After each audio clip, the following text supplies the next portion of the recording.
But Dr. Jacobs, why is it that you're a realist? That's coming at you today on the Nathan Jacobs Podcast.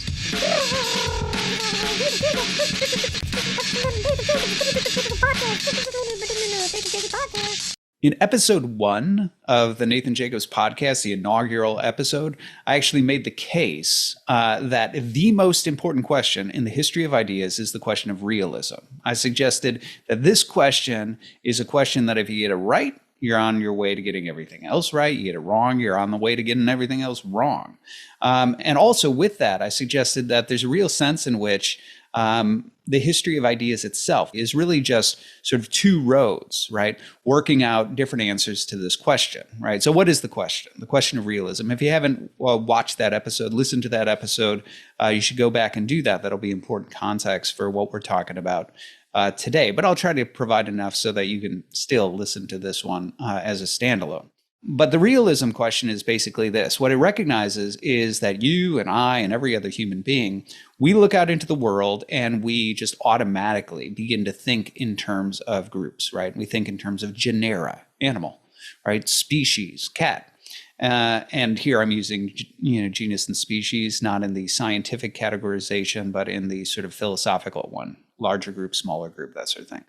And so the question is, when the mind does that, why does it do that? Is it doing it because those things are real, right? That the world actually is structured in these ways where there really are genera and species, there really are common natures, there really are common properties. Is that the way the world is? And so that's why the mind abstracts, right? Pulls out of the world or identifies in some ways those things that are out there in the world.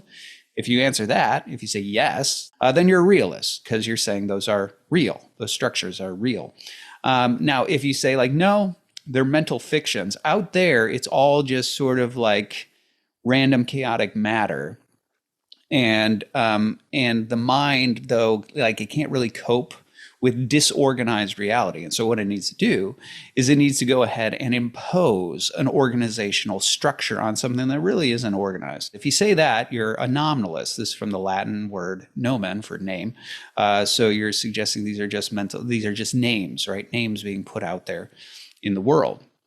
And I went through sort of how you could see the history of ideas as working out this question. And I also went through how that question relates to the cultural wars, right? I went through the ways in which a lot of the disputes about today that are most, the biggest hot topics that divide people, whether you're talking about abortion or feminism or trans or that all of those sorts of issues, a lot of the divides have to do with an underlying intuition for one group that is realist and for another group that's nominalist. And that's one of the reasons why they're on different planets. It's one of the reasons they talk past each other. And so anyway, that was the case that I made there. Now, one of the things an attentive listener might have noticed is that I didn't say which one I am. So I didn't say if I'm a realist or a nominalist. Now, anybody who knows my work has heard me on other podcasts. Obviously, they know he's a realist, and I am. I am a realist. And so the question that I thought I would pose today to myself for your benefit or entertainment, whichever one it is, the question is like, well, why, Dr. Jacobs, are you a realist? So let's talk about it. I'll lay bare some of the reasons why I am a full-throated realist, right? So let me start actually, rather than just going into the overt sort of like, oh, here's the arguments, here's certain arguments or considerations for realism. I'll talk about it from a biographical perspective, right? My own journey. Because again, folks who have followed my work or, you've probably heard me mention in another podcast or things like that. Maybe they've seen the documentary I did, Becoming Truly Human. They're familiar with the fact that I was not always what I am right now. So right now, I am a realist, yes. I am also an Eastern Orthodox Christian. I became an Eastern Orthodox Christian late in life. And that's what I mean by I was not always this way, right? So I went through a very long philosophical and religious journey. Suffice to say, I ended up zeroing in on Christianity. And I was very curious about, Christianity itself. What does it teach? Really, what does it really teach? What is its history? What does it have to say about these questions? Really, I wasn't taking anything for granted that I thought I knew about that religion. And so I ended up focusing in specifically on Augustine of Hippo, because what I recognized was, I was like, I know that the Catholics kind of claim him, and I know that the Protestants kind of claim him. So I know he's kind of like this fountainhead for like all the different Christian traditions. So he seems like a good place to start. And so I devoted myself fully, to Augustine of Hippo, spent years with him. But what I started to discover was, okay, Augustine was heavily influenced by Platonism. And so I've got to go back and I've got to read the Platonists, right? So Neoplatonism, Middle Platonism, I got to read Plato. Now I've got to read, Aristotle as well. And then I was moving forward into the medieval period. And so I was sort of like starting from Augustine and then going out into the history of ideas, right? Backwards into ancient philosophy, forwards into medieval scholasticism, and then beyond into Reformation and post-Reformation scholasticism.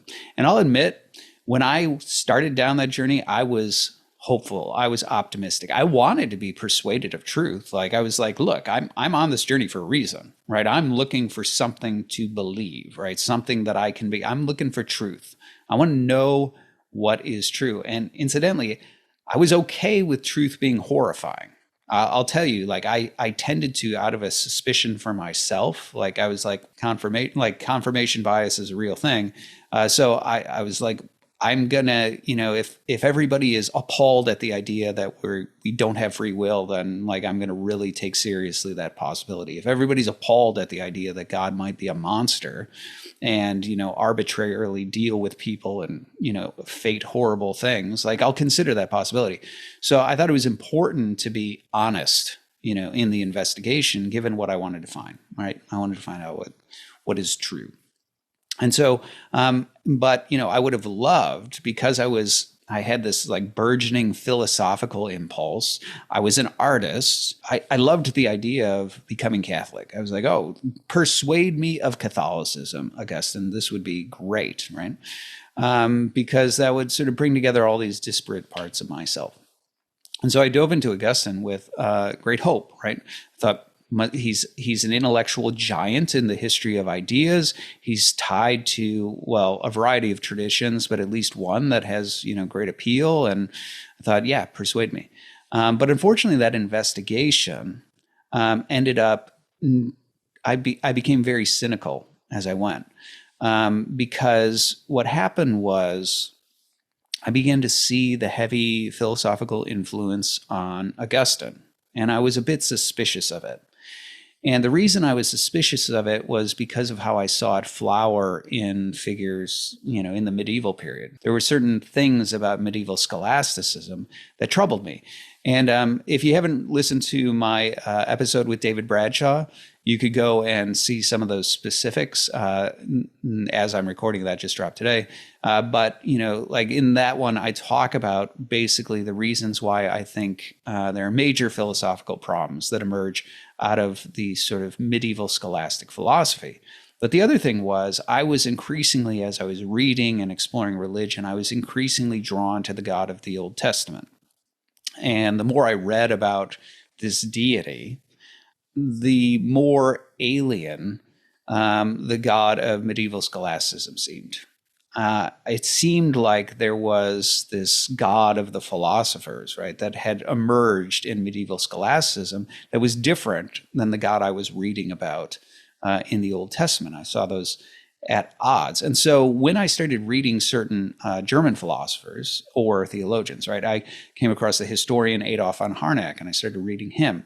And he had this entire narrative that suggested that, early Judaism and early Christianity didn't really have a philosophy, and then you had philosophers convert, and they basically created some syncretistic merger of the God of the philosophers and Christianity.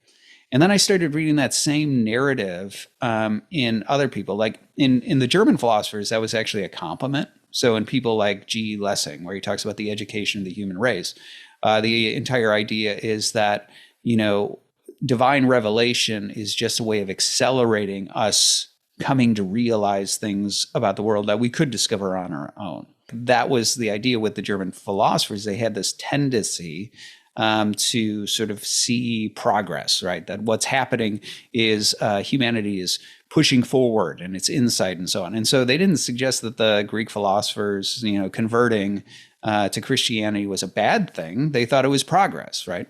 That this was a step forward in terms of understanding God, that you were merging these sort of revelatory things with these philosophical things. And of course, they saw themselves as a continuation of that progress, right? So with G.W. Hegel, right, he gives this kind of narrative with, this culminating in Hegelianism, right? Like this is all sort of driving toward him, right? Toward Hegel.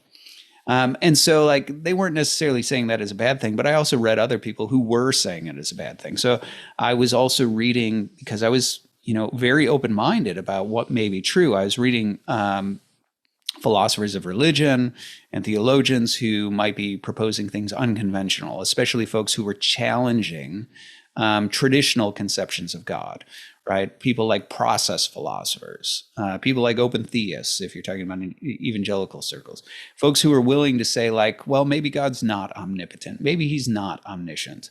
I was open to all those sorts of things. And so I was not just seeing this narrative emerge in certain folks like Harnack or in philosophers like Hegel or Lessing. I was also seeing it, being used polemically in people who were critiquing ancient Christianity and medieval Christianity as in some ways a distortion of the God of Judaism and Christianity. Now, keep in mind what I said when I was studying, the Bible and I was studying medieval scholasticism, I saw discontinuity. I was like, I'm not sure these are the same God. So I had a high degree of resonance with that level of critique, that type of critique that I was reading there.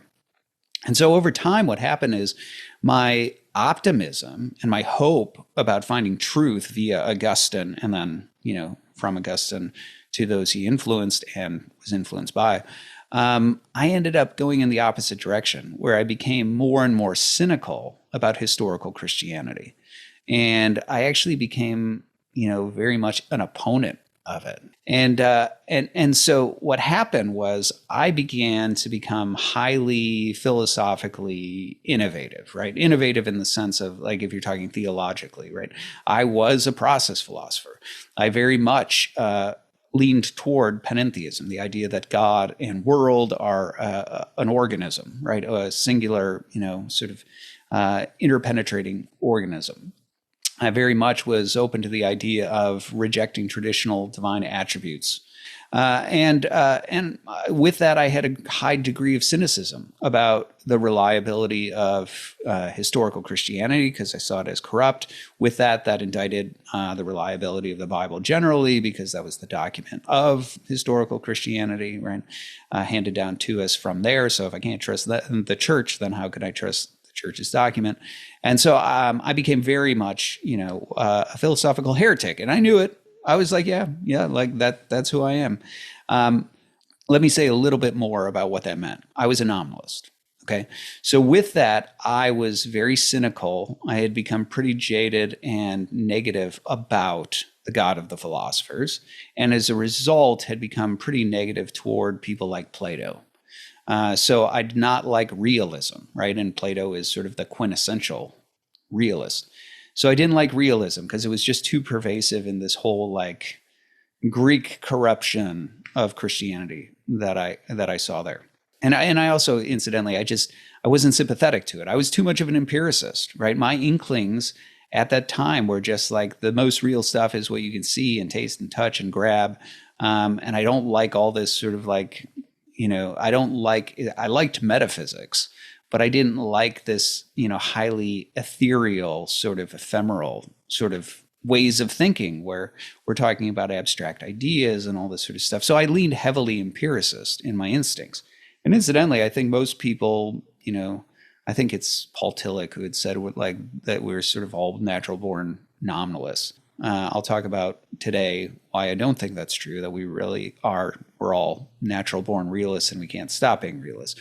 But there is a sense in which, at least in, our contemporary world, we've been sort of indoctrinated into a form of empiricism. So we tend to just think of the most real stuff is whatever you can poke and prod and see and taste and touch. And we tend to think of like all the other stuff as like unprovable, right? All the other stuff that's invisible or transcendent or whatever it may be, like that's just speculative stuff. We can't be sure of that.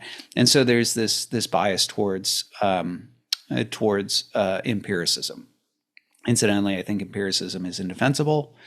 We can talk a little bit about that today, but that's nonetheless, I think, a common default, and it was certainly a default for me. And for that reason, I was most sympathetic to things like nominalism, where it's like, yeah, no, there's just matter out there, and these are mental structures and things like that, and we impose them on reality. That seemed nice and empiricist in nature. I was very much open to the idea of just overt materialism, right? The idea of a reductionistic empiricism, or at least an epiphenomenal empiricism, meaning like all things are just matter. And maybe even God's made of matter, right? Like maybe matter is somehow divine in nature.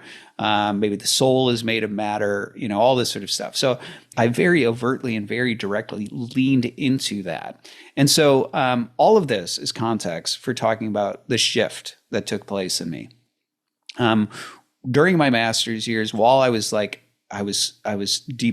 studying initially with intrigue, and then as an opponent and a polemicist, Augustine and Aquinas and Bonaventure and others. I was prepping my attack, and I wasn't just prepping my attack. I was prepping my attack in order to defend my more sort of like materialist process philosopher sort of, philosophical project. And what happened is, as I was working on that project, I started to run into the need to talk about properly formed and malformed, right? To talk about things like corruption. What is a corrupt state versus an incorrupt state? What is well-formed versus malformed? And I started to realize as a nominalist, I could talk about commonalities, right? What was common. I could even talk about, like what we mentally idealize, but I couldn't talk in any sort of ontologically normative way, right? About the world out there, that a well-formed thing, a properly formed thing would be this. And if it's, misshapen, right? Even it's just woven into language, misshapen, that it's somehow divergent from that proper formation.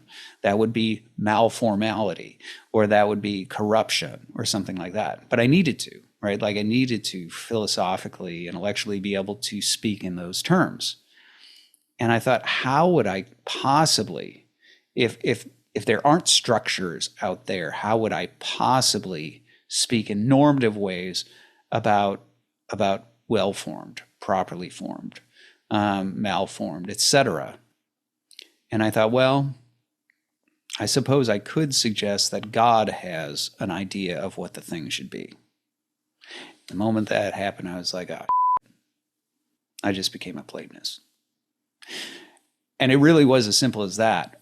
In that moment, I realized that, okay, yeah, that actually makes sense, and that might be the only way to talk in meaningful ways, not about what's common, but about what's normal, right? About what it ought to be.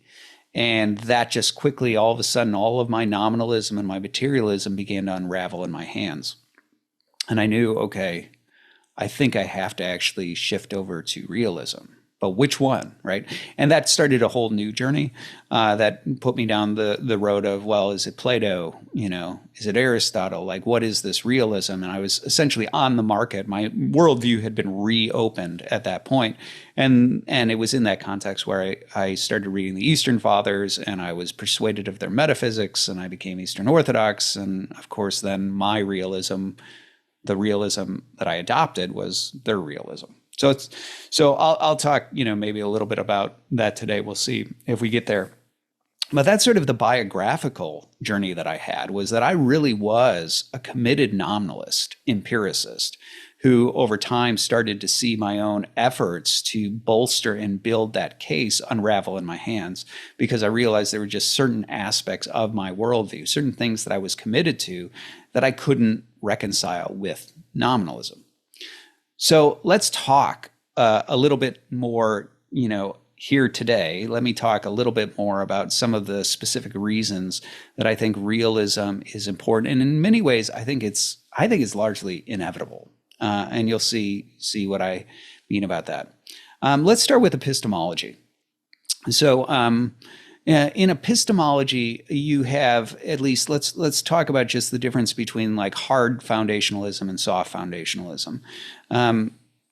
When it comes to, if you're unfamiliar with these terms, like hard foundationalism is basically the view, it's most notably sort of embodied by somebody like Rene Descartes, right? And so him and his Meditations.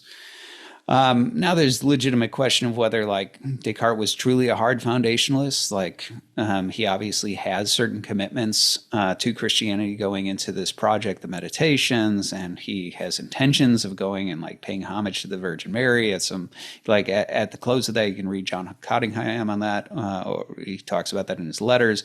So like obviously like Descartes has an agenda, but his project, the Meditations, is nonetheless an example of what hard foundationalism looks like in practice. So what is it?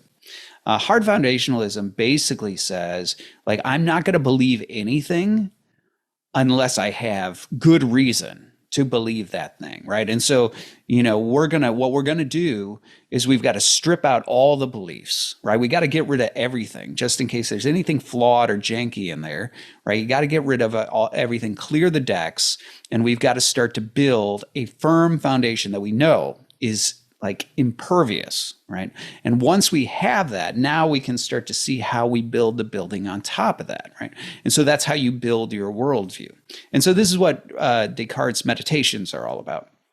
In his Meditations, what he does is he goes ahead and if I'm remembering right, this is modeled after a practice. He was schooled by Jesuits, and Jesuits do this sort of thing. I think it's during Lent, where they would do like a 7-day meditation on Saint Ignatius, I think it is. Anyway, there's something like that sits in the background of Descartes' project. So he models his Meditations after that practice, but rather than focusing on Ignatius, he's actually focused on the question of defeating skepticism, right? That's his goal. And so with skepticism, what he does is rather than like just attacking it from the outside, he's going to attack it from the inside, right? He is going to embrace skepticism. He's going to put himself in the straitjacket, right? This is going to be a Houdini trick, a philosophical Houdini. Like, put me in the straitjacket of skepticism. Let's see if I can escape, right? And that's basically what the Meditations are. So he starts with skepticism. I'm going to doubt everything. I'm going to doubt that, there's an external world. I'm going to doubt that you exist. I'm going to doubt that God exists. I'm going to doubt that my faculties are reliable. And I'm even going to doubt that I exist. Right. And so now the question is, now how do you get out of that? Right. Like, oh, that's a pretty tight straitjacket you got there, Descartes. Like, what are you going to do? And the answer is, what's he going to do? Like, the first thing that he comes to is he comes to the conclusion of, this is probably the most famous part of the Meditations, his whole, I think, therefore I am, right? His cogito ergo sum. And so like, I think, therefore I am. Now, if you're unfamiliar with the context of this might sound like bumper sticker philosophy, right? Like, I think, therefore I am. Yes, yes. Me being a thinking being, that's what makes me. Like, that's the real me, or something like that. But it's nothing. It's actually an overtly analytic proposition. Basically, what Descartes is pointing out is he's realizing that in the doubting process, in the skepticism process, he can't get rid of a subject who's doing the doubting. And so no matter how he formulates it, right? I doubt, right? He can't get rid of the subject who is doing that. And so he comes to the conclusion that he must exist, right? At the very least, there's a subject doing the doubting, right? Okay, we got something there. But then the question is like, okay, now what? Okay, you got your elbow out. Like, what are you going to do with the rest of the straitjacket? And what's interesting is you might think that, if you have empiricist tendencies, or you have sort of common sense tendencies, or whatever it might be, you might think, well, the obvious next thing would be the external world, right? But no, actually not.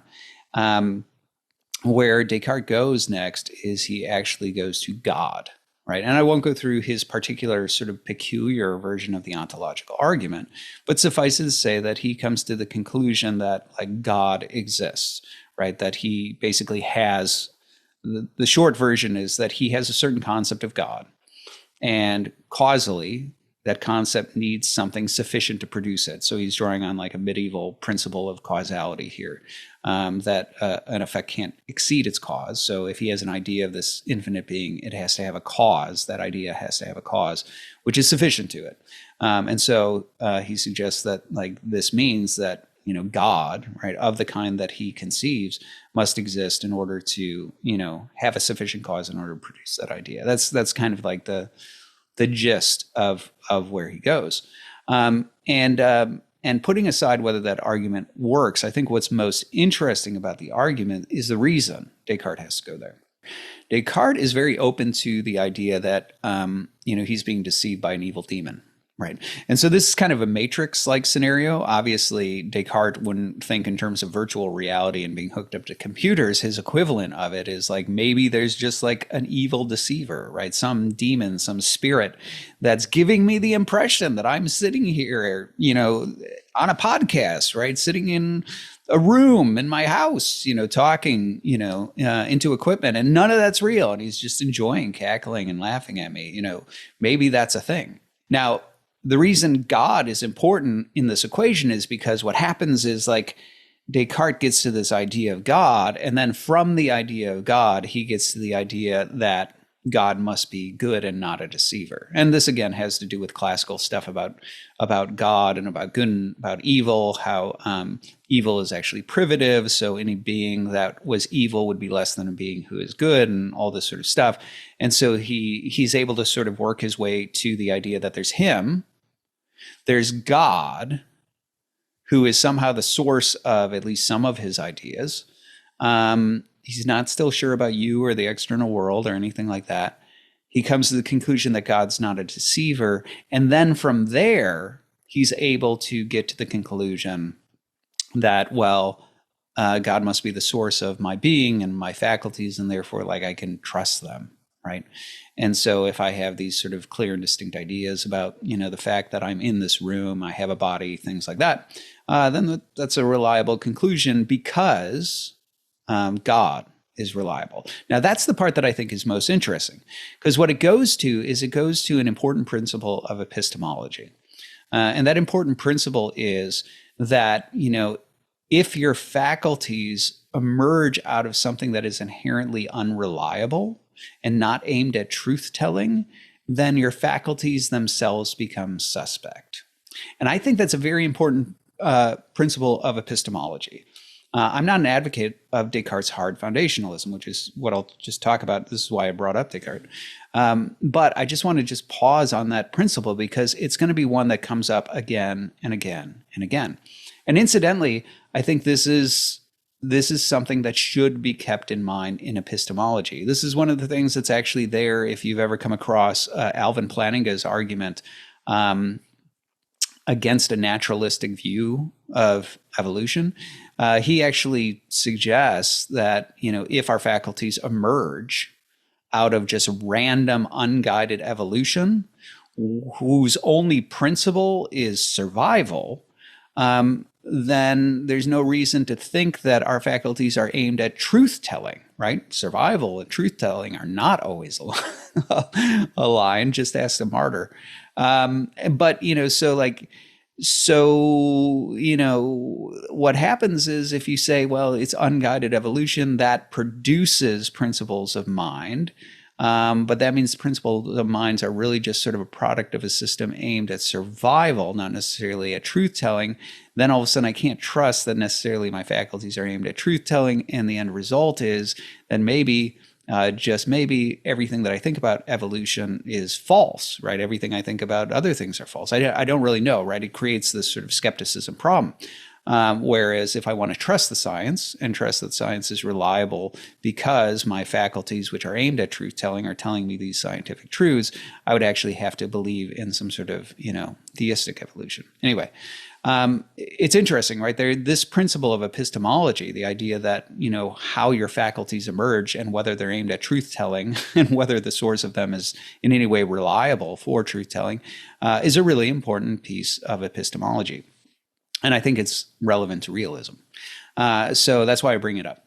But let's start with this, right? So hard foundationalism, I'm actually really opposed to. And I'm really opposed to hard foundationalism because I think two things. On the one hand, I don't think you can successfully get out of it. I know that Descartes has offered his sort of version of I'm in the Houdini, hard foundationalist suit, and I'm going to get out of it, but I don't think it works. And the reason I don't think it works is because, first of all, like Descartes clearly has a lot of premises in his arguments that are drawn from, like I said, medieval scholasticism, certain principles of metaphysics that are anything but just like prima facie principles. And so the idea that somehow these arguments would work within a context of having doubted everything, including those principles, I think is dubious. But the other issue is also, I don't think his skepticism goes far enough. And here's why. Because once you say, well, I think, therefore I am, and you sort of make this analytic case, I can't get rid of the subject, et cetera, you are still engaging in reason, which means you're going to suggest that reason and logic are still in some ways reliable. So Descartes can't get rid of some sort of first principle trust in at least logic and at least reasoning. And if you were really going to do that experiment and say, like, maybe I'm just like some sort of full-blown, broken, random, non-truth telling, tragedy, you would have to say, well, maybe I'm like a calculator that's, been misprogrammed, that if I hit 2 + 2, it says 17. And you're like, oh, shoot, that's wrong. But it thinks, right? It thinks that 17 is the right answer.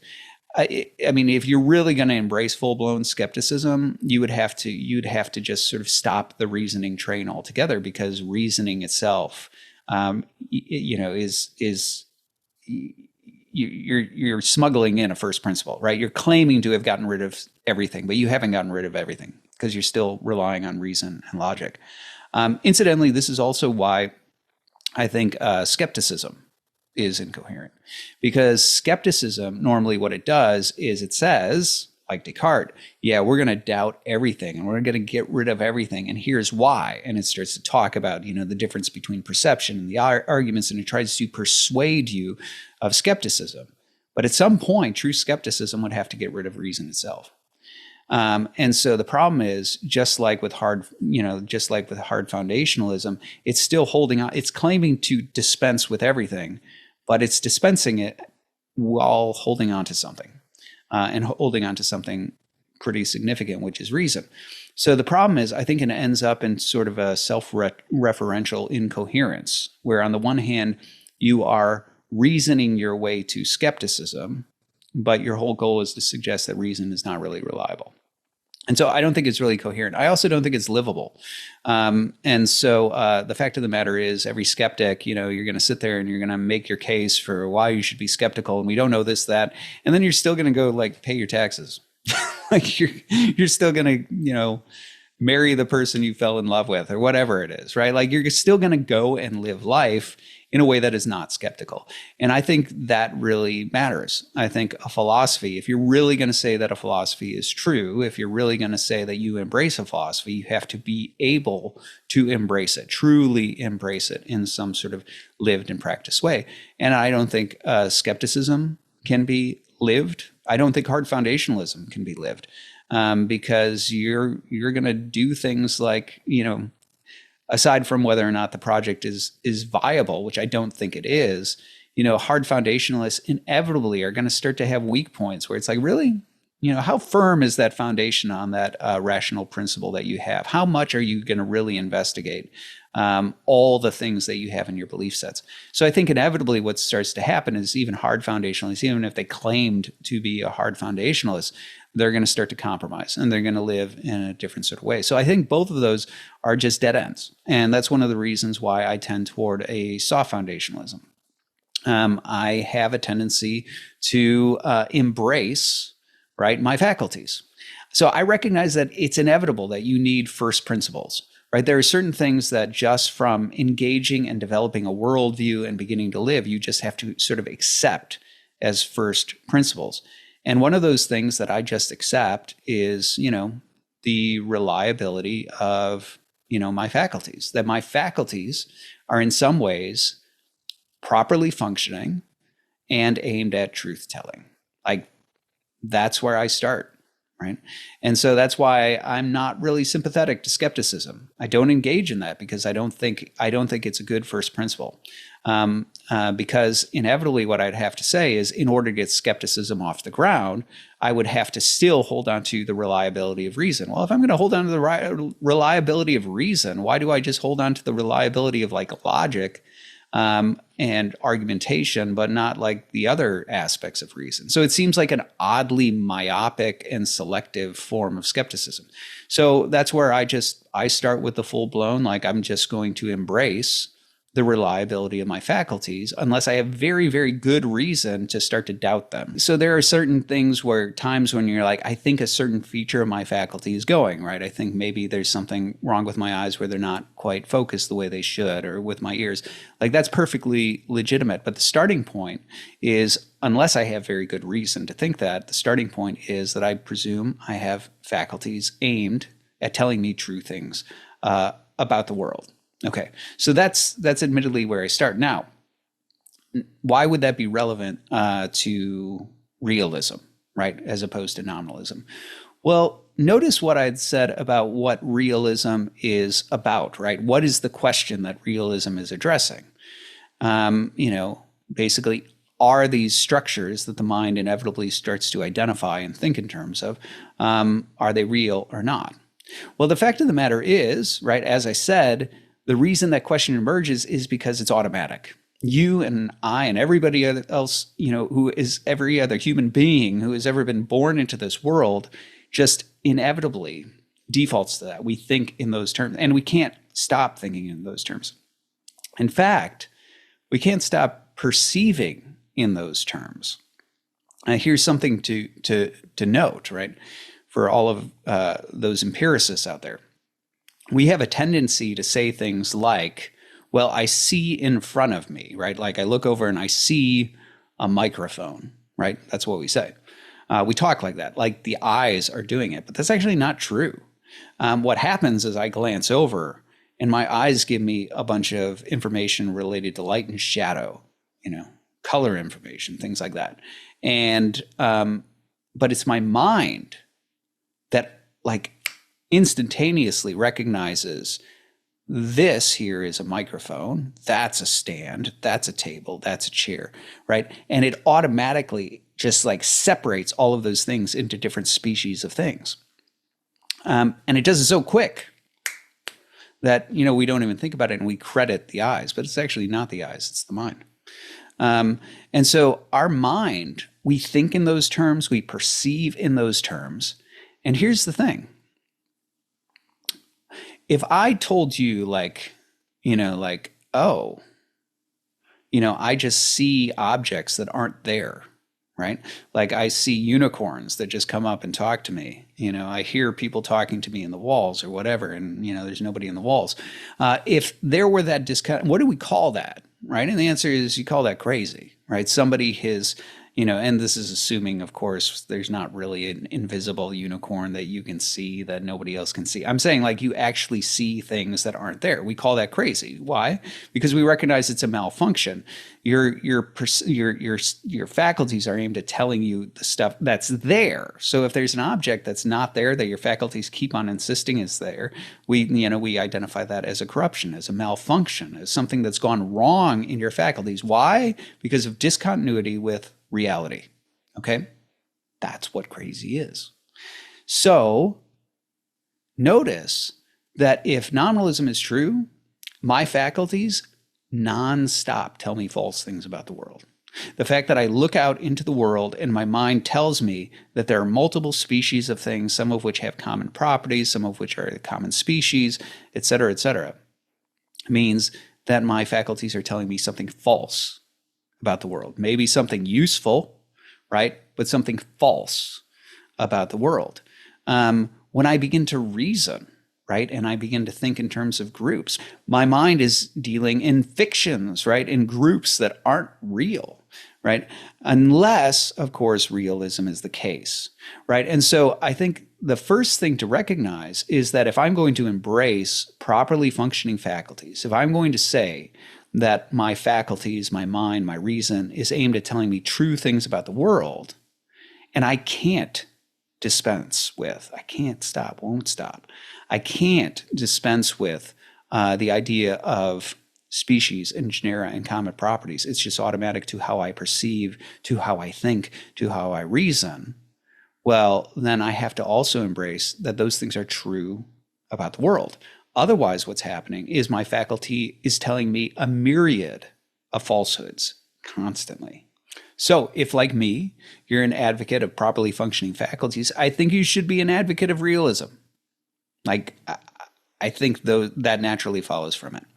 Now, there's another principle here, and I mentioned this principle related to Descartes. I talked about it in reference to like Alvin Plantinga and his argument regarding evolution, which is the whole question of if your faculties emerge out of something, right, that is not reliably aimed at truth-telling, you run into the potential for skepticism. You run into the problem that you might not be able to trust your faculties.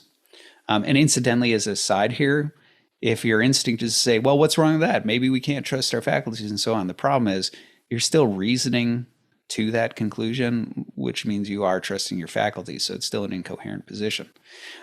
But okay, so this is relevant to one of the ways of framing the realism-nominalism divide and the question of realism. Because there's a sense in which one way we might ask it is this. Are the principles of mind and the structures of mind somehow prior to the organization of matter? And prior to doesn't necessarily, like, you could be Aristotelian and think the whole world is eternal, just meaning that it's prior to in sort of the ontological hierarchy, right? It's an antecedent to the organizational structure. So is it that, the principles of mind are somehow like prior to and offering up to matter its organizational principles? Or is it that matter does not have those principles in it innately, but somehow out of the chaos of matter, those principles emerge? Did you catch that? I'll say it one more time. It's a question of whether, let's put it simply, is mind first or matter first, right? Does mind give structure to matter, or does matter give rise to mind, right? That's one way of framing it. And the reason that's an important question is because if we're going to take, let's say, the realism, right, the realism position, it's going to be that those principles of mind are there organizing matter, right? They're real. They are the structures of reality. Those structures are the things that drive matter into an organized state. And so that's why we see those. That would be a realist position. So realism inevitably tends to place, mind and ideas prior to matter. Now, the alternative, though, where you're like, well, no, mind emerges out of it, that's a nominalist position, right? So let's say I'm just like an atheist who believes that there is just sort of matter that's always been there and it sort of blows up and it takes on by happenstance and chaotic collision and things like that. It starts to sort of take on a certain type of order that gets more and more complex over time. And over time, the principles of, survival end up propelling it forward into further and further forms of complexity that eventually get us to something that we call mind, which then looks back on matter and says like, oh, I begin to see certain things, but it's not really seeing those principles, right? It's not seeing organizational structures because those aren't, real, right? What it's seeing is it's imposing on what it sees, right? On the complexity that has emerged by happenstance. It's imposing on it order and names and organizational structures and divisions and things like that. But those things aren't really real, right? Those principles of mind are something that have emerged out of it and are being sort of imposed on it, right? It's a name that's being projected on it. Okay, so what we have then is we have two stories, right? These two tales, right? One of these stories is that there is something like mind, right? That somehow there are principles of mind, ideas, structures, reason, logic, all that sort of stuff. It's just sort of there as like it has some sort of state, right? We're going to be somewhat agnostic about what that means, right? But something like mind is there and real, and with it, reason, structures, things like that. And then that is what gives to matter organizational structures where those mental, rational principles start to take shape, as it were. Okay, that's one story. The other story is the one where there is no principles of mind. There's not my mind, there's not your mind, there's not created minds, there's not uncreated minds. There's just matter. And matter is chaotic, right? It doesn't have innate structures of mind to it. And through, its development, there's a big bang, right? And it starts to coalesce and collide, and through unguided happenstance begins to get more and more complex. And over time, that complexity drives towards, let's say, survival, forms of life, survival, and gets more and more complicated until out of that process emerges something like mind, which then that mind, looking to think through and organize all the stuff, begins to invent mental fictions and impose retroactively on this unguided, chaotic complexity some form of, structures, right? Names, a series of names and organizational principles and unities and, commonalities and things like that. Okay. In some ways, those two stories are, two stories of realism and nominalism, or at least one version of nominalism. Obviously, there are other like theistic nominalists like William of Ockham, but for now, we'll just sort of use that distinction. Now, the relevance of this to epistemology is that notice that one of these stories means that the first story means that my faculties are reliable. The principles of mind and ideas and the structures that the mind identifies are real. They're there. They are the driving force in organizing matter. And when out of that matter emerges a mind, a mind like mine or yours, and it looks back and it identifies the principles of mind, in reality, it's seeing something real, right? And in this sense, there's continuity there. There's reliability there. And in fact, it makes sense that there's reliability there, because if mind and ideas are the primary driving and organizing force of reality, then of course minds, so these smaller minds like yours and mine, are going to be able to identify those and recognize those structures in reality. So that story offers us a very sort of reliable epistemology. It gives us very good reason to think that mind would be able to identify these structures, and it would give good reason to think that our mind is therefore aimed at, telling us true things about the world because of that continuity. Whereas the other story, it really does undermine our faculties. First of all, this is a chaotic, unguided process by which mind emerges, which means there's nothing about the driving force behind the organizational structures of reality that lead us to believe that mind is actually aimed at telling us true things about the world. Like as in Plantinga's argument, maybe it's just aimed at survival, right? Like that's all it is. And maybe in being aimed at survival, it's not aimed at truth telling, because truth telling sometimes gets people killed. So we don't really have, all of a sudden in that story, we don't have good reason to trust our faculties. And in fact, we have good reason to distrust our faculties. Why? Because they are telling us perpetual fictions about the world. So rather than saying, well, maybe the mind is telling us something false. In fact, in this narrative, because there are no structures of the kind that we have imposed on it, we know that the mind is telling us false things about the world. It's a perpetual fiction, right? These commonalities, these common properties, genera, species, all that sort of stuff. That's just mental inventions, mental fictions that our mind imposes on reality. And so, again, I think in this case, like realism offers us some sort of reliable epistemology. If we want to say that our faculties are reliable and aimed at truth telling in this sort of fork in the road, realism is, comes out on top, and nominalism undermines it. So on both of these areas, I think, from both of these angles, I think just the epistemology of being committed to properly functioning faculties ends up commending, realism over nominalism. And I'll just say there's another area here, which is where I think realism commends itself on an epistemological level, and that's actually perception. So this is kind of going to be an unusual aside, but hang with me. So skepticism in modernity, with people like David Hume, it was always actually driven by, ironically, empiricism. And I say ironically because I think a lot of people think like, well, empiricism, that's the one where you're really sure of stuff because you're just looking at stuff. And that's actually not true. Like the root of skepticism is actually empiricism. Like Hume's empiricism, all of his arguments, all of Hume's arguments for skepticism are based on empiricism. But one of the main footholds where skepticism takes hold in empiricism, using empiricism, is the view of perception that someone like John Locke gives us. So John Locke's epistemology, his idea of how perception works is basically that the mind is a blank slate, right? It's a tabula rasa. It's like this smooth piece of clay. And then perception is basically where the outside world presses in on it, right? Light, sound, whatever, and makes an impression, right? So like we've got our big thing of clay and we press our hand in it and we remove our hand and there's an impression. And he's like, that's how perception works. Now, here's the problem. The reason that gives rise to skepticism is because you have two objects. You have a discontinuity.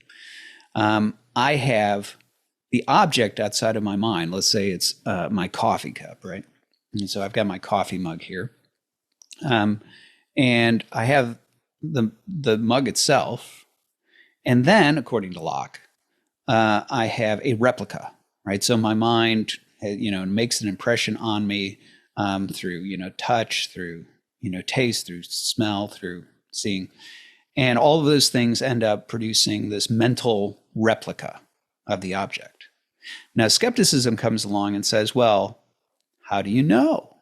How do you know that the mug outside of your mind is like the mug inside of your mind?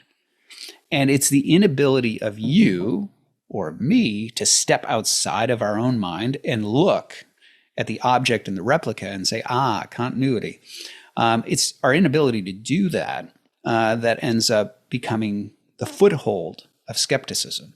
Maybe there is no cup, right? Maybe the cup's not like that, right? All those sorts of questions. That's how it gets off the ground. And candidly, I really think there's only sort of two good ways of getting around that. The one is sort of Berkeleyan idealism, which was one of the solutions in modernity. Berkeley basically said there is no cup outside of your mind.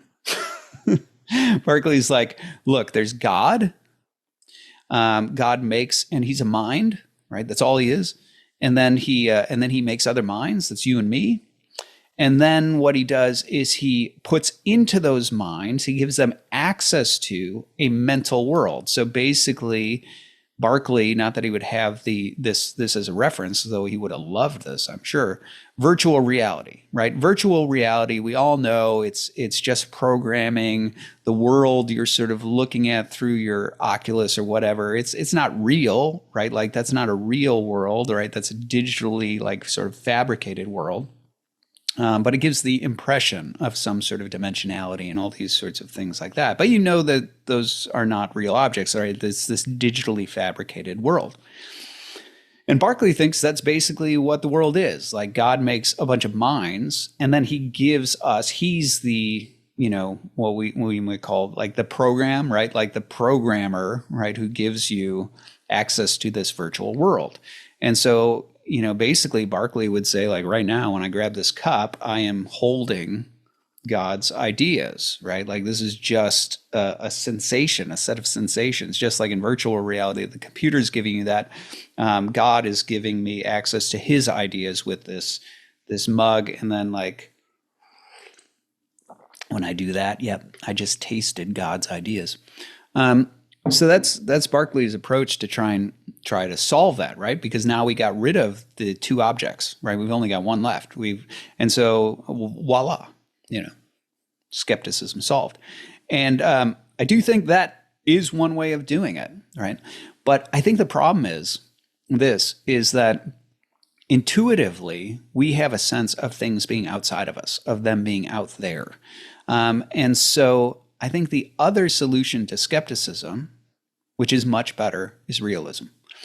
And the reason realism offers an answer is because in realism, everything is based on the idea that the mental realities, right, ideas and forms, things like that, those can be like multiple things can participate in them. You right now participate in the form human, the nature or essence human, and so do I, right? Two different balls can participate in sphericality, right? So the idea being that multiple subjects can participate in the same form. Now, why is that relevant? Well, it's relevant because in terms of perception, right, what the realist view of perception suggests is that there is not discontinuity between you and the object you look at. If you look at a ball, and the form it participates in, what is present in the matter is the form sphericality. What your mind is doing in perception is abstracting, like pulling out of it the form, right? This form of sphericality. So as sphericality takes place in your mind, takes up residence in your mind, rather than discontinuity, one object in your mind and the other object out there, what you have is continuity. The same form, the properties that are in that subject are now in you, right? Through the act of perception. Now there's still an object outside of you, right? The object itself is outside of you, but the properties of the object have taken up residence within you. And candidly, I think this is what's closest to what we intuit about the world. I think most folks, before they ever are exposed to a philosophy class and get sort of like hammered with skepticism and start to ask these sorts of things, they have a sense that their eyes and their ears and, their nose and their mouth are telling them things about the world out there. But they also have a sense that they're not isolated from the things out there, that somehow the things out there are being taken into them and so on. And so while Berkeleyanism, I think, does offer one way of addressing skepticism, I think it has problems. I think it has theological problems. But I think it also has the problem of the sense that the reason most people are not comfortable with Berkeleyanism because they have the unshakable sense that there is stuff out there. And yet the problem with skepticism and empiricism is that they do feel like they have access, true and direct participatory access to the things out there. And I think the only metaphysic that actually offers you that is realism. And so from that's sort of a trio of epistemological reasons why I tend toward realism, right? So from the fact that I think if you shun realism, you have a major problem trusting your faculties because your faculties can't stop processing in that way. If you consider the fork in the road of whether mind is before or after matter, right, the sort of narrative that begins to emerge out of this, I think only the realist narrative begins to commend your faculties as reliable. And then here, I think also in terms of our common sense instincts about perception, I think realism is the only one that offers you a viable explanation of perception and experience of the world that fits with what we tend to think is happening in perception. So those are the epistemological reasons. Now, there's another reason that I think we should strongly embrace realism, and it has to do with logic and reasoning. Candidly, I don't think logic functions without realism, and here's why, right? Basic syllogistic logic, right? Syllogism is two premises and a conclusion, and it's, tying different aspects of the premises together to get you to the conclusion, right? So, for example, I'll give you a syllogism, right? All cars are red. This is a car, therefore this is red. Now, that's a valid syllogism, meaning functionally it works. Now we know it's false, right? It's not sound because we know not all cars are red, but structurally it works. All cars are red. This is a car, therefore this is red. But notice that that sort of reasoning requires groups. All cars, right? I am now talking in a species of thing, again, not in the scientific sense, in the philosophical sense, in this unified group.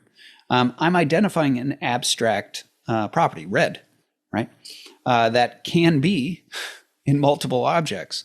And then from that, I'm drawing certain conclusions. And incidentally, even though in common argumentation and discussion, we engage in informal logic, beneath that formal logic is the formal structures, right? Like you ended up having, like, if somebody's like, hey, you can't take that, that's mine, right?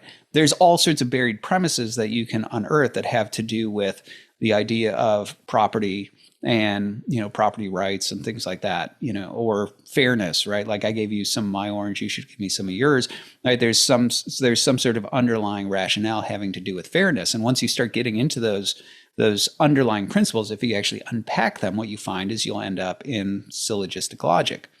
And so the problem is that all logical reasoning is based on groups, right? And this is actually something that even like Bertrand Russell, the famous atheist, he came to, you can see this in his letters. He actually starts to run into this issue where he's like, I think logic is kind of like realist. It seems to presume common properties. It seems to presume this sort of thing. And he's right, it does.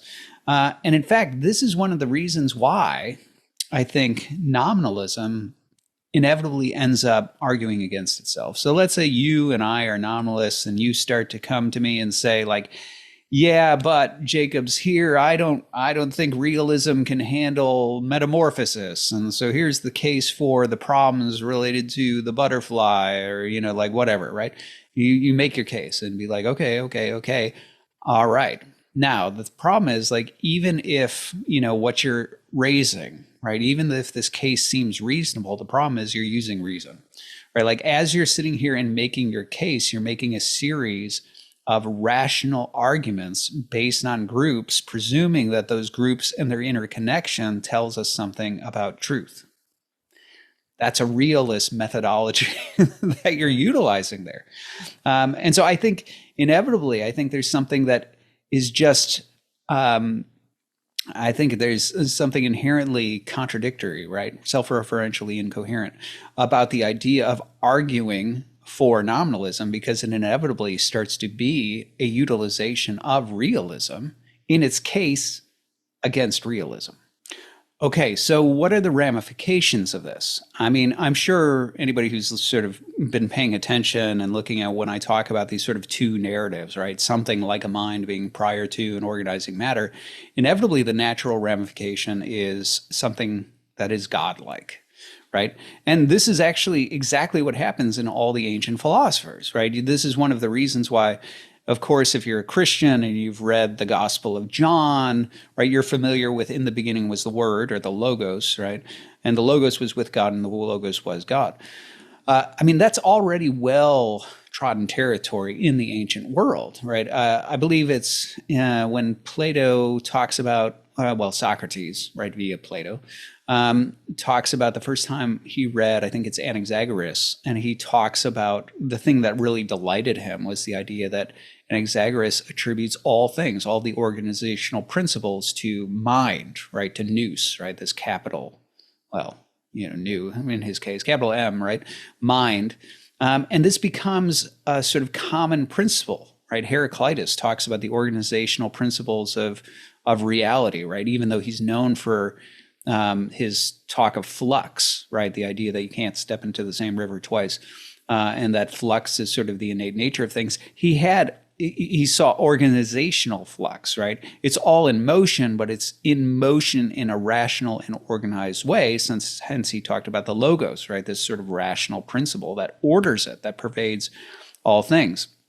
And this comes up again and again and again within realism. You have the Stoics who also have, logos, which is the sort of divine organizing principle, the pantheists, right?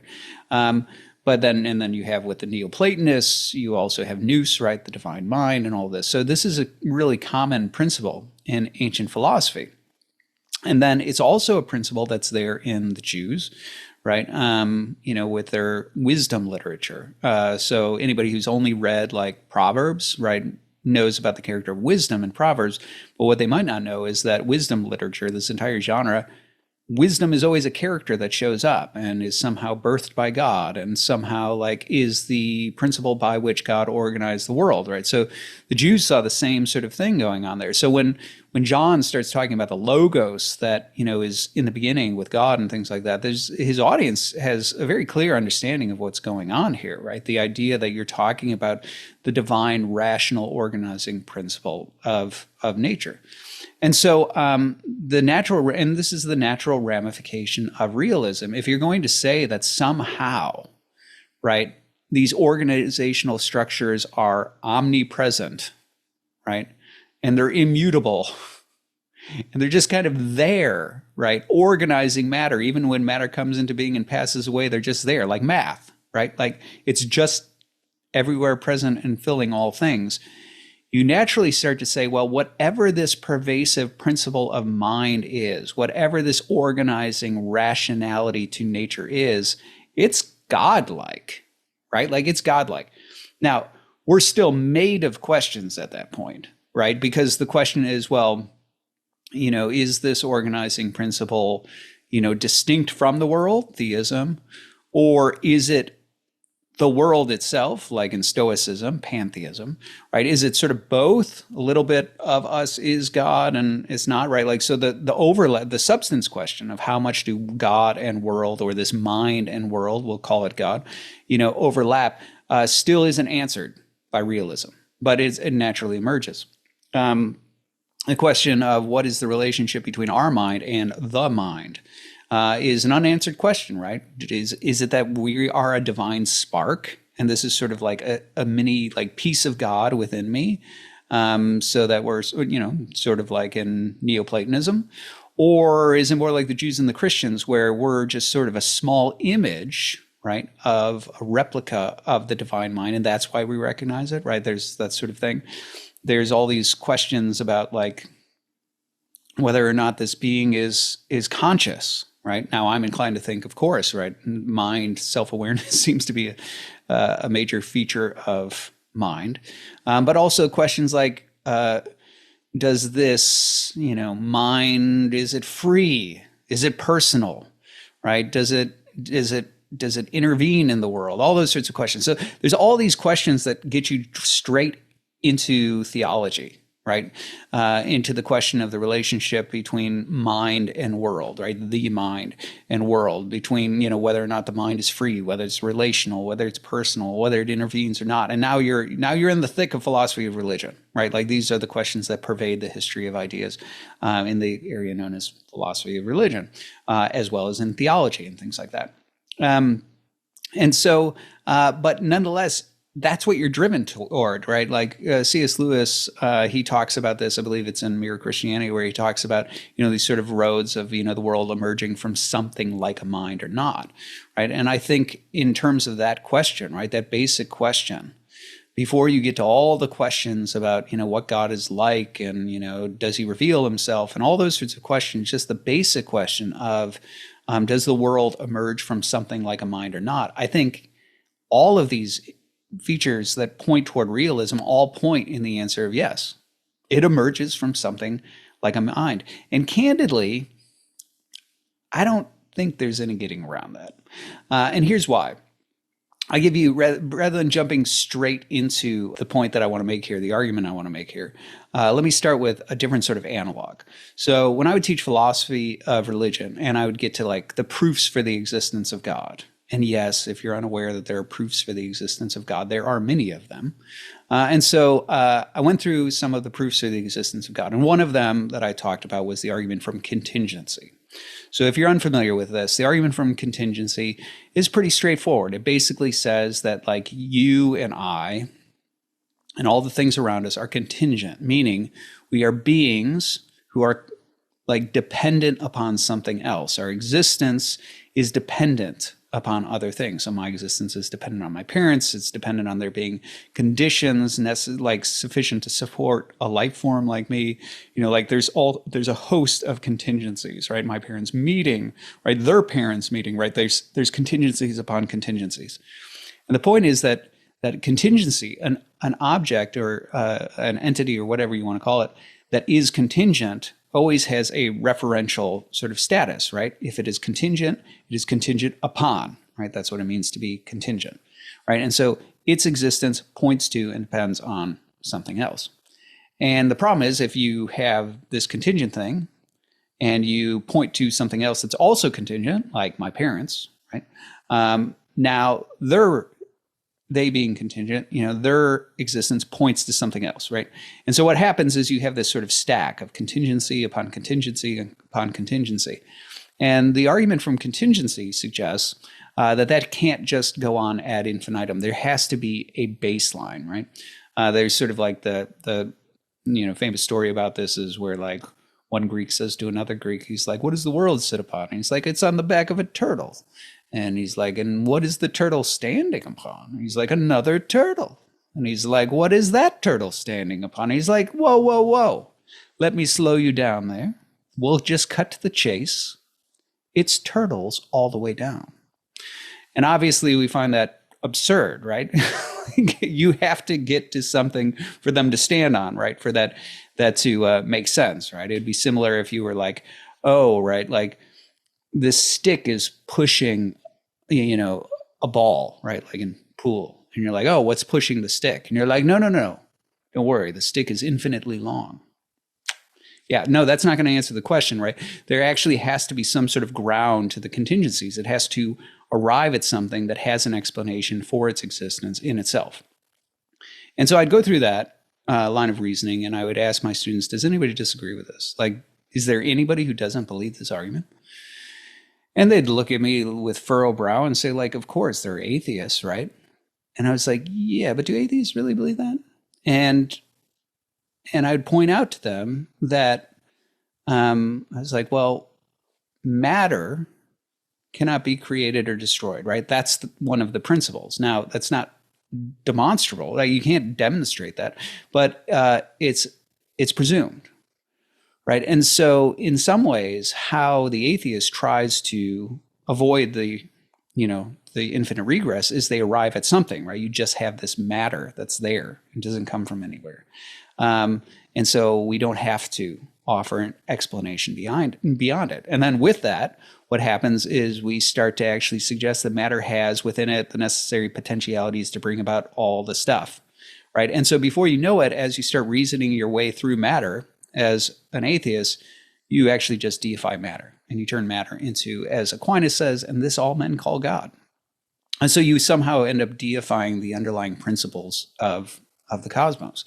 And honestly, atheists should probably not be atheists. They should be pantheists. They should just think like, yeah, like the world, the matter, all the stuff, all that, it's just divine in nature and organizes into this. They'd be better off being Stoics. Along those lines. And since many of them are already determinists, that would fit, right in. That's not true. The Stoics are not determinists. They're fatalists. That's different. Anyway, I'm not going to get on a side about that. Okay.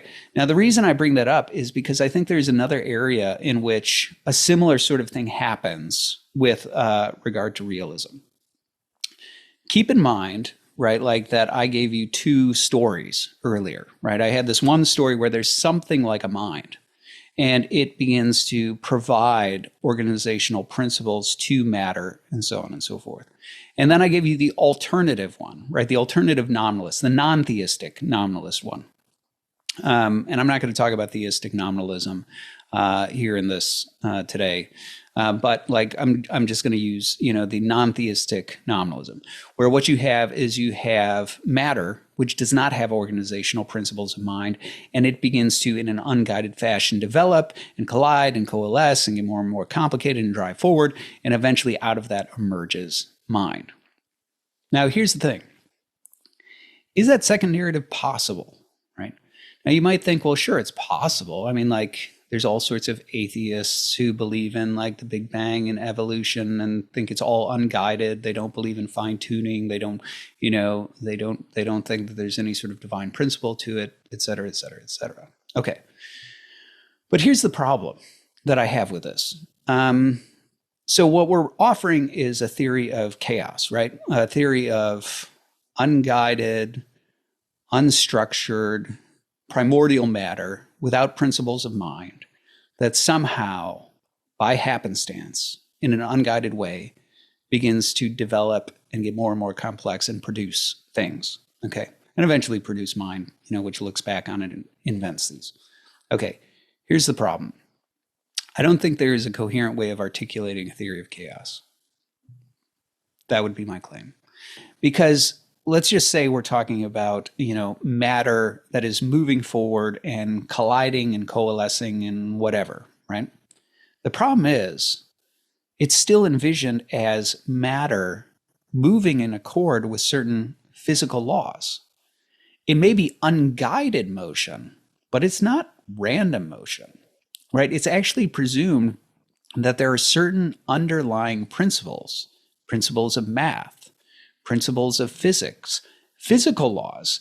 Incidentally, it's not just like random blobs that have no connection, right? There's normally a talk of a group of things, right? Like particles or like electrons or something like this, which you're identifying a species of thing. And you're saying this is an electron and this is an electron, right? They are the same species of thing, participate in the same type of nature. And those things have a certain type of nature. Well, that's a realist claim, right? So even when trying to articulate a theory of chaos where you're like, well, there's just matter flying around, unguided, chaotic, and it coalesces and it begins to get more and more complex and so on and so forth. What's smuggled underneath that is still a whole bunch of leftovers of realism. You're actually presuming that all of this is guided under certain principles. You may not want to talk about genera and species and sort of this high level stuff that realists typically talk about, but you are still talking about it being ordered according to principles of mind, the laws of physics, mathematics, things like that.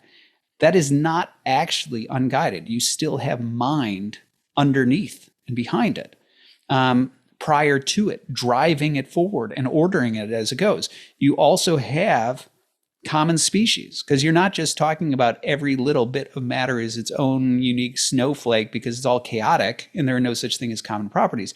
Instead, you're talking about certain types of matter, right, that emerge here and here, right? Protons, electrons, quarks, whatever you want to talk about, right? You're talking about certain things that have common natures, in which case you are thinking and describing as a realist. And the fact of the matter is, I don't think anybody could articulate a true theory of chaos. So I don't think it's actually there. Like, I don't think that's actually being offered by anyone. Because even when somebody is like, no, not realism and not God, what you got to understand is that you just had all the matter condensed into this point, and then, it blows up, right? And yeah, you're going to have to grant that there are physical laws and mathematics and things like that, et cetera. And you're like, whoa, cowboy, let's hold up. It does seem like you've got some principles of mind that are there prior to and driving forward and ordering this process. This is not chaos.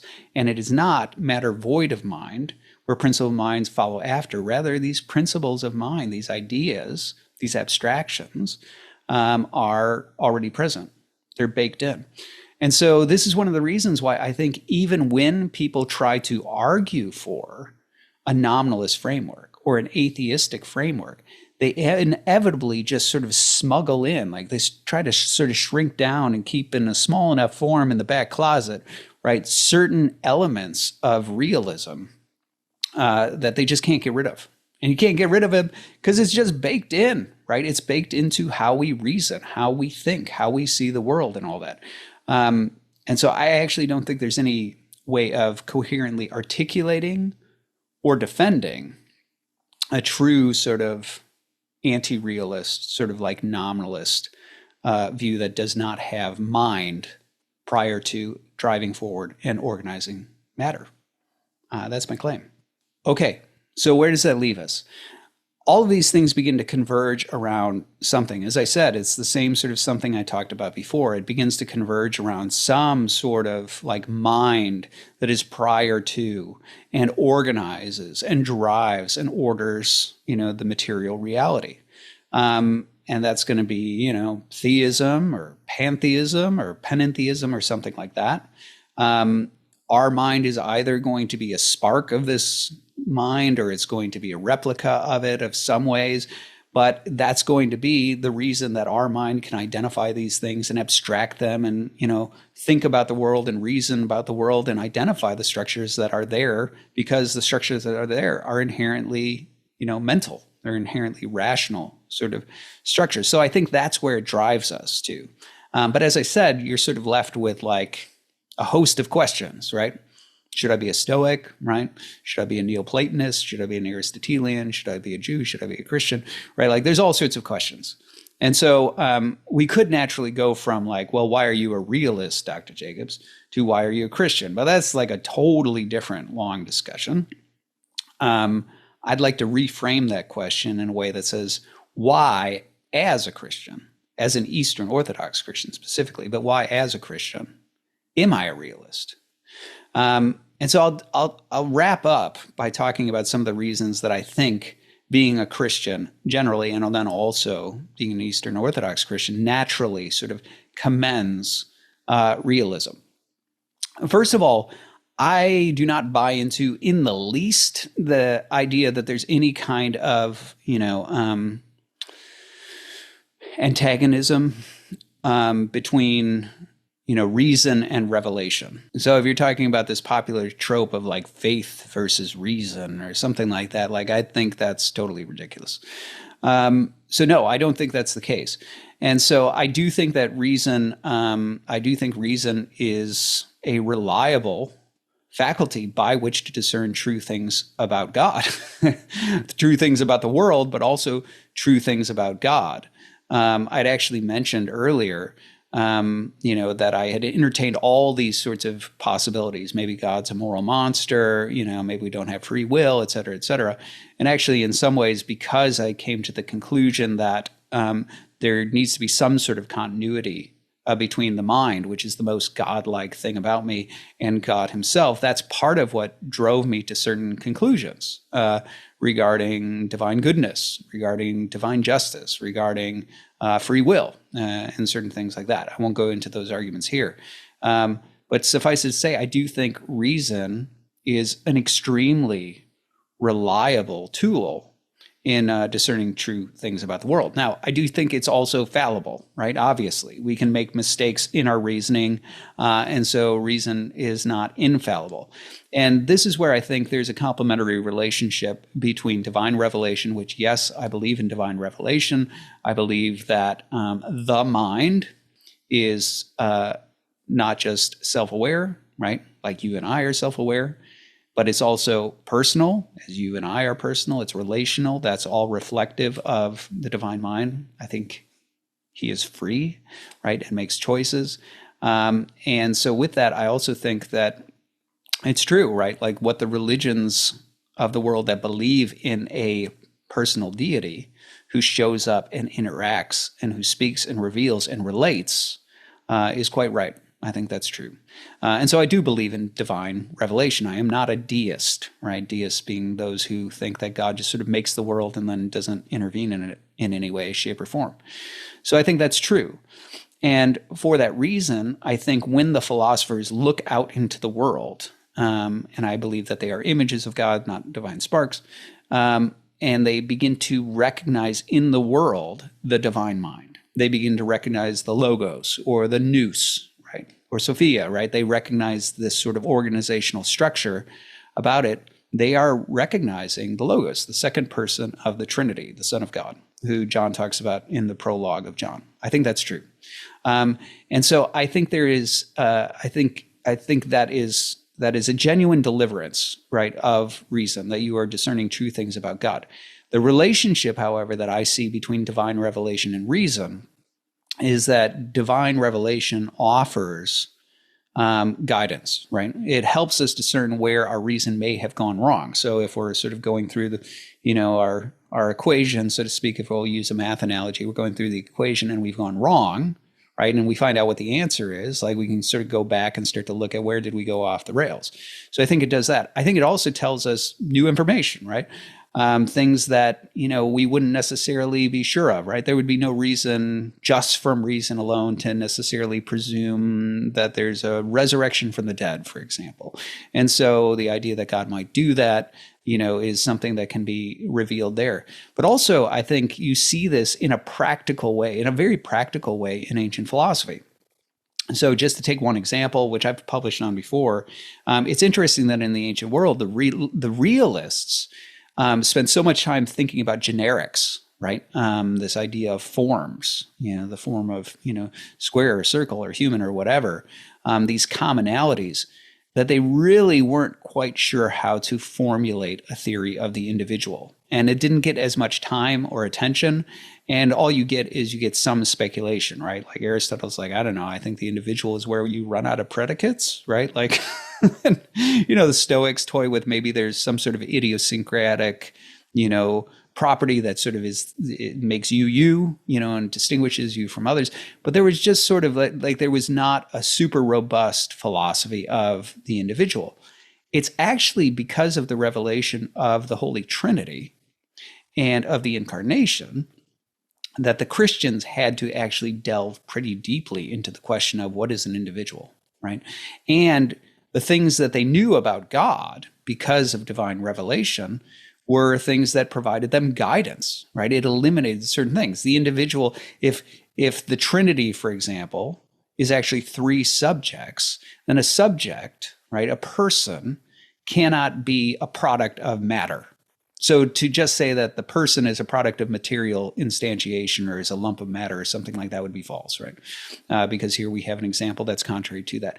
So what happened is that they had to wrestle with the question of the individual, of the subject. And so in wrestling with those questions, right, Trinity, Christology, incarnation, things like that, the Christians ended up, and especially the Eastern Christians, ended up developing a much more robust philosophy of the hypostasis, right, of the subject than had ever been developed in ancient philosophy before them. And I think that really is sort of the quintessential picture of the complementary nature between reason and revelation, that the philosophers are seeing true things about the world. And one of those true things that the philosophers are seeing about the world is that it is organized by mind, by logos. And they're following that through to its conclusion. But I don't think that's competitive with. I think it's complementary with what you find in divine revelation. And here, maybe what I should do is I'll talk about just one specific example. The book of Genesis was one of the places where so many early Jewish and then Christian realists saw realism. So how so, right? Well, what they recognized is in the book of Genesis, God says, right, let us make something, right? Beasts of the field, right? Whatever you want to pick from the narrative. And one of the questions was like, well, what's he referring to? Right? When he says beasts of the field, that's clearly meaningful, but there are no beasts of the field. So what is the referent? And the answer was he must have an idea of what he's referring to. And so the presumption was that Genesis itself introduces a type of Jewish Platonism. In fact, Philo of Alexandria says, like, what is Plato but Moses speaking Greek, right?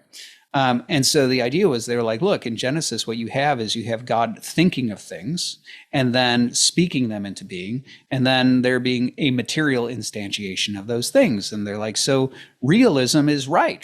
That there are such things as divine archetypal ideas, and then they manifest, as God speaks them into being, they manifest in a concrete material instantiation. And what's interesting is that's the sort of thing that somebody like Philo of Alexandria talks about. And, he talks about this sort of divine blueprint in the mind planned out right before you make the cosmos. And then that echoes in the Christians, right? So Augustine talks about this in the Latin West. In his Genesis commentary, you have Origen also talks about this, talking about this sort of blueprint type thing, echoing Philo of Alexandria. And so it's there in Christianity, East and in the West. And incidentally, contemporary scholarship has actually only reinforced this, right? So one of the claims that ancient Near Eastern scholars point out, right, one of the things that they notice about the book of Genesis is that it's inherently polemic, right? Polemical. So in the book of Genesis, there's all sorts of alluding to different like creation stories. And oftentimes it's alluding to them and then subverting or undermining them, right? Like, so for example, like the Spirit of God was hovering over the surface of the deep, or deep is Tihom.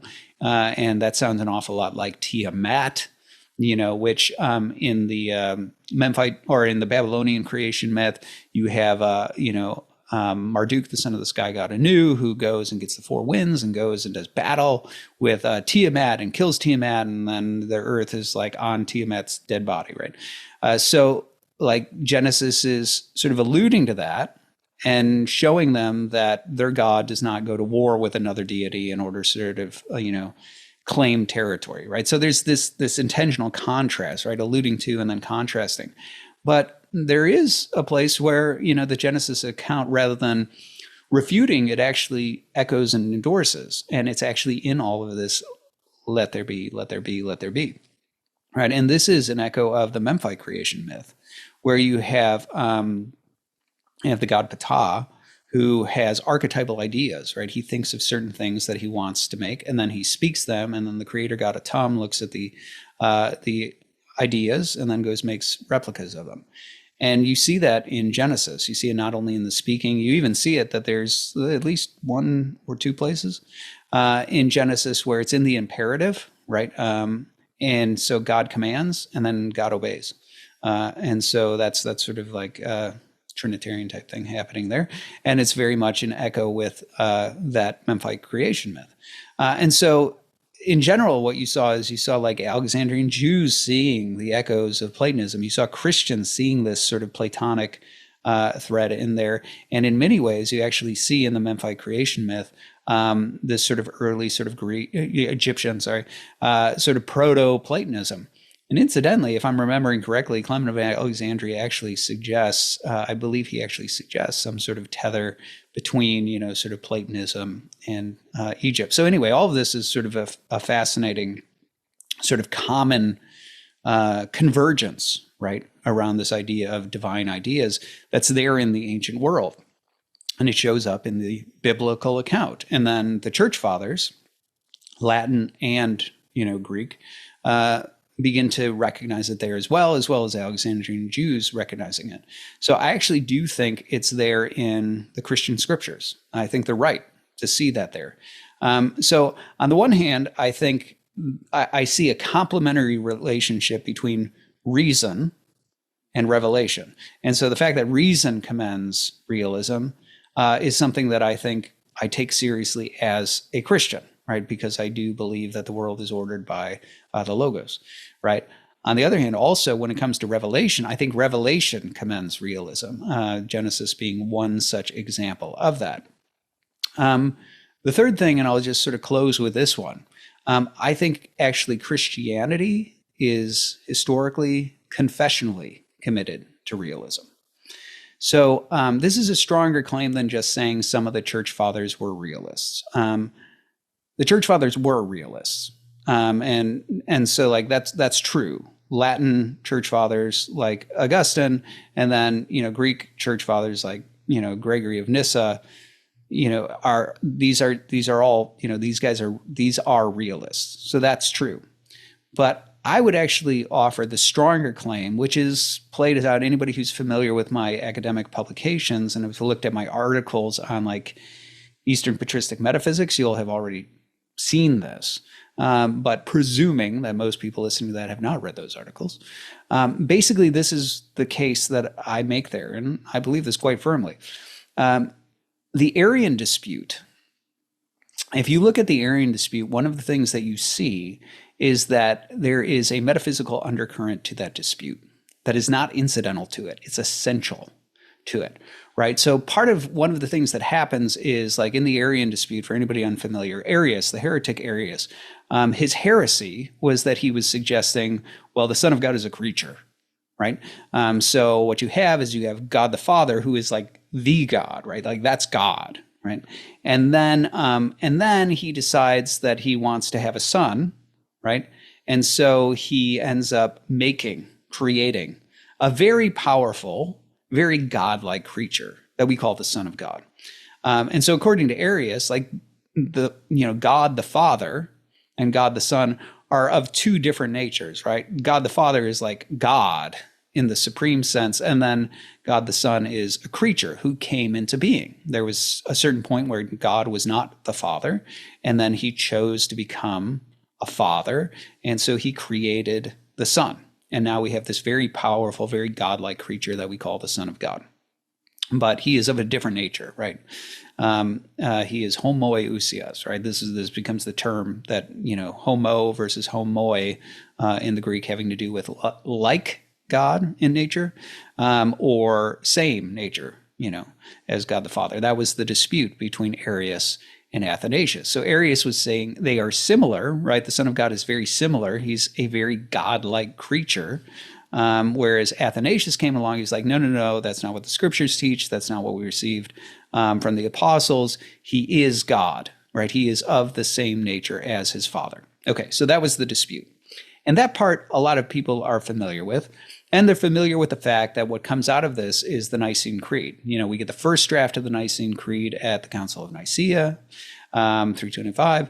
And then we get the sort of revised and expanded version because the heresy didn't go away at Constantinople 381. And that, Nicene Constantinopolitan Creed is the one that any churches that say the Nicene Creed today, that's the one they're saying. Unless, of course, it has the filioque. But anyway, so like that's the part of this history that is familiar. But the part that's probably slips past a lot of people is the metaphysical undercurrent. So Athanasius says of Arius's case, what's pretty obvious, which is like, well, if what you say Arius is true, right, like then he's a creature, he's not God, right? He's not really God, right? And that's obvious, like, of course, right? Like creatures are not God. So if God makes a creature, okay, he's a creature, he's not God.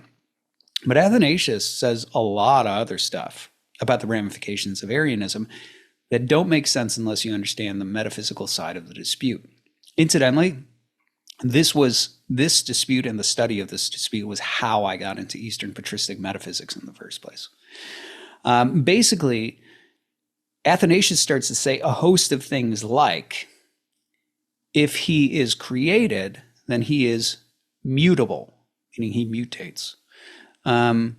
If he is created, then he is corruptible. If he is created, he is turnable. If he is created, he does not have life in himself, right? If he is created, he cannot give life to us. Okay. When I first read those claims, I was like, what is going on here? Like, I understand the whole, like, if he's created, he's not God. Simple enough, straightforward. Creatures are not God. He's a creature, therefore he's not God. Okay, got it, right? But what on earth is going on with all this other stuff in here? Well, basically, when I dug into that, what I started to realize is that Athanasius, and it's not just Athanasius, it appears in other pro-Nicenes in the dispute, like Alexander of Alexandria. It shows up in the council itself. He has a very specific understanding of the metaphysics of what makes a creature a creature. And so what Athanasius presumes is actually something akin to Aristotelian prime matter and the reception of properties. So he understands, like, well, I explained this in my inaugural podcast, right? The one where I talked about the most important question. But Aristotle has this notion that matter, what matter is pure potentiality, which incidentally, that's kind of what science is getting back to now. But it's pure potentiality. And so it's potentially cats and humans and any number of things, right? And that what happens is generation or creation coming to be, Aristotle's treatise, Generation and Corruption. Generation is what happens when matter, that potential, begins to take on certain specific traits that move from potential traits to concrete actual traits, okay? And so this is what this transition represents, is the transition from non-being to being. Why non-being? Well, because Aristotle distinguished pure nothingness, like true nothingness, like not a thing, from potentiality. Not yet anything, but potentially something, right? So matter is non-being, not nothing, right? And so matter, considered in itself without any concrete traits, it's, for all intents and purposes, not any particular thing, but it's not pure nothingness. It's potentiality. So it is non-being.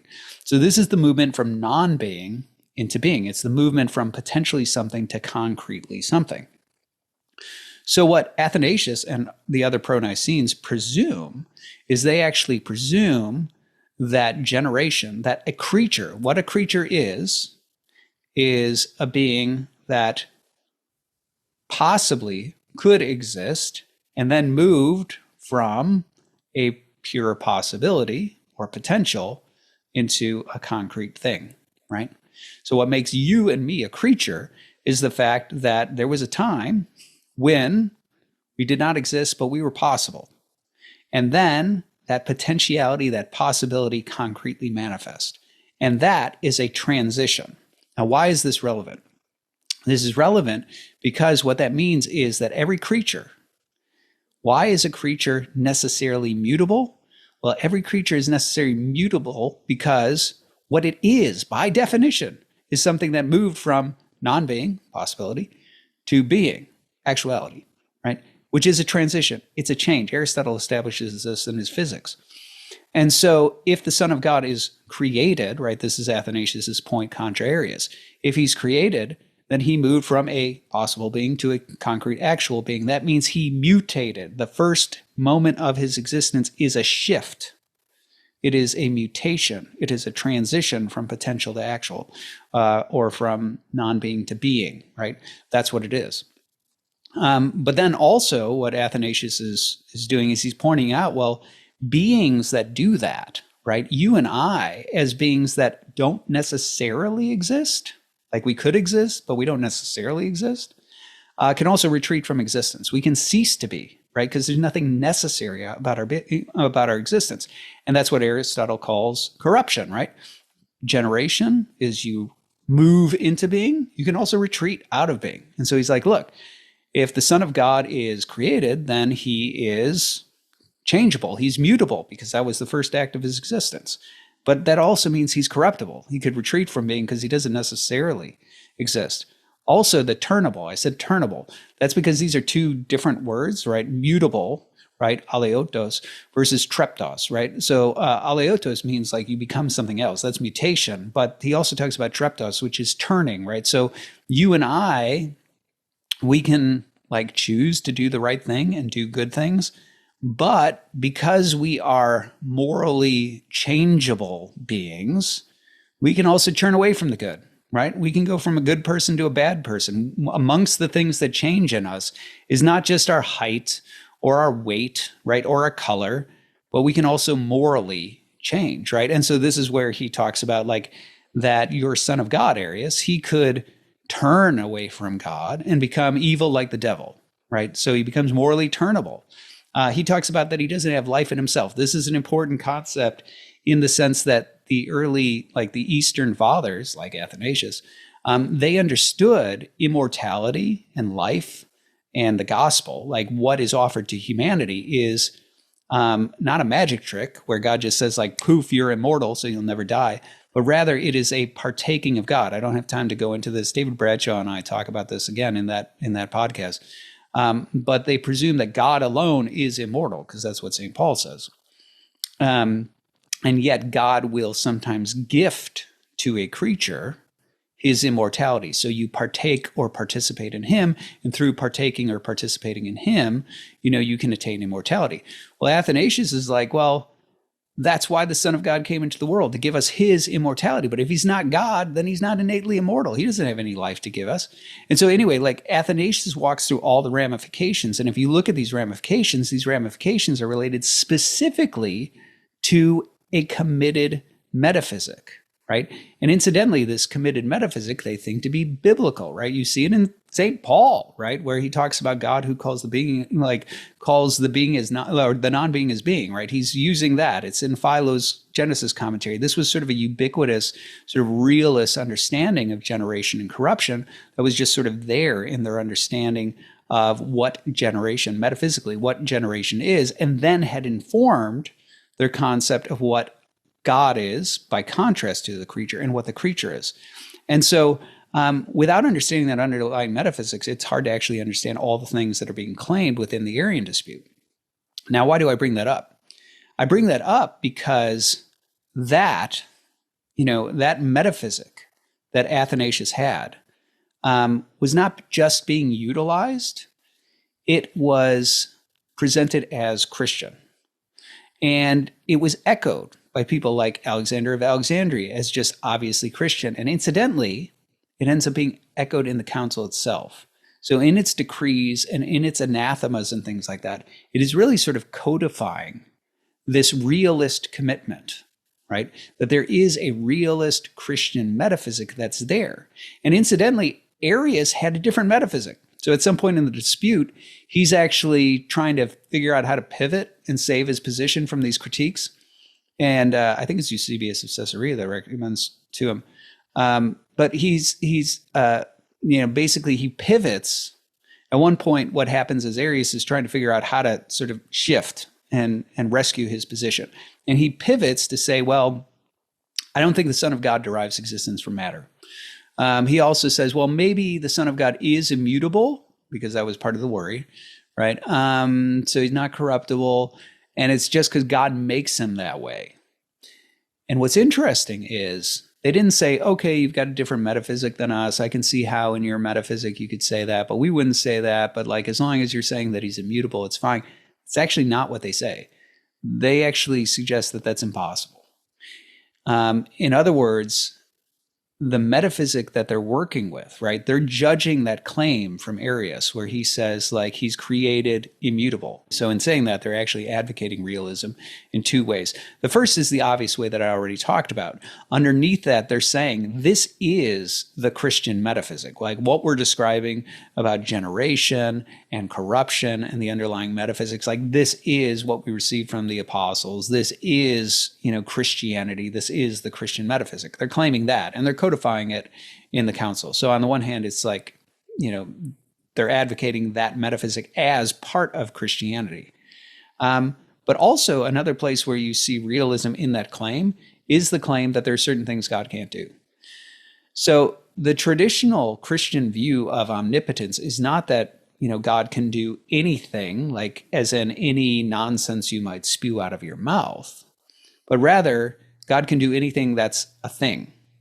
In other words, could God make square circles? And the answer is no.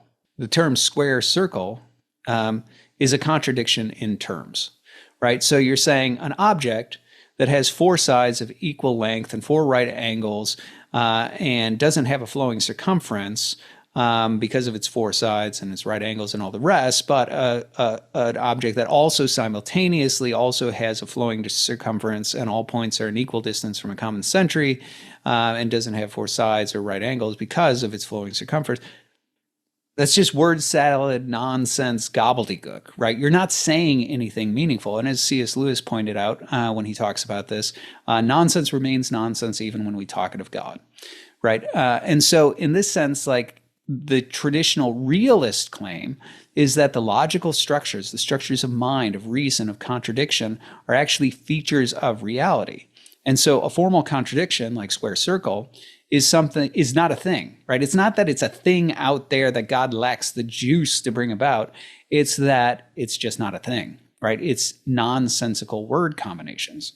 And so That's an inherently realist position. In fact, that's the very position that people like Christian nominalists, like William of Ockham, wanted to avoid because they didn't like saying there's things God can't do, right? But of course, the realist isn't saying there's things God can't do. They're saying certain word combinations, anything that's incoherent, illogical, contradiction, right, isn't a thing, right? That's what the real sort of claim is. But the point is that the commitment that says God can't do what Arius is saying, right, is a realist claim. And that was central to the entire Nicene dispute.